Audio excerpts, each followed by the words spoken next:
பணி நிரந்தரம் உள்ளிட்ட கோரிக்கைகளை வலியுறுத்தி சென்னை எழும்பூர் டாஸ்மாக் தலைமை அலுவலகத்தில் போராட்டத்தில் ஈடுபட முயன்ற டாஸ்மாகில் பணியாற்றும் மாற்றுத்திறனாளி ஊழியர்களை போலீசார் கைது செய்தனர். இது தொடர்பான முழு விவரங்களோடு இணைகிறார் எமது செய்தியாளர் முரளி. முரளி, வணக்கம். மேலும் விவரம். வணக்கம்.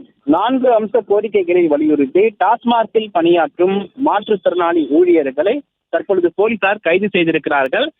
தமிழக அரசாணைப்படி டாஸ்மாக் கடைகளில் பணிபுரியும் மாற்றுத்திறனாளிகளுக்கு அந்த நிறுவனத்தில் காலி பணியிடங்களை தேர்வு நடத்தி அதை உறுதி செய்ய வேண்டும் எனவும், அது மட்டுமில்லாமல் கடந்த 2020ஆம் ஆண்டு இளநில உதவியாளர் பணியிடத்தில் மாற்றுத்திறனாளிகளுக்கு முன்னுரிமை வழங்க வேண்டும் எனவும், டாஸ்மாக் பணிபுரியும் மாற்றுத்திறனாளிகளுக்கு அவருடைய வீட்டின் அருகே இருக்கக்கூடிய கடைகளில் பணி அமர்த்த வேண்டும் உள்ளிட்ட 4 அம்ச கோரிக்கைகளை வலியுறுத்தி டாஸ்மாகில் எழும்பூரில் இருக்கக்கூடிய டாஸ்மாக் தலைமை அலுவலகத்தை முற்றுகை வந்திருக்கிறார்கள்.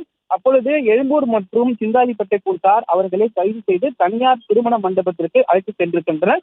ஏற்கனவே இது தொடர்பாக அமைச்சரிடம் மனு அளித்திருப்பதாகவும், இந்த விவகாரம் தொடர்பாக 4 அம்ச கோரிக்கைகளை வலியுறுத்த வேண்டும் எனவும் டாஸ்மாகில் பணியாற்றும் மாற்றுத்திறனாளி ஊழியர்கள் போராட்டத்தில் ஈடுபடும் பொழுது போலீசார் கைது செய்து அவர்களை தனியார் மண்டபத்திற்கு அழைத்து சென்றிருக்கிறார்கள்.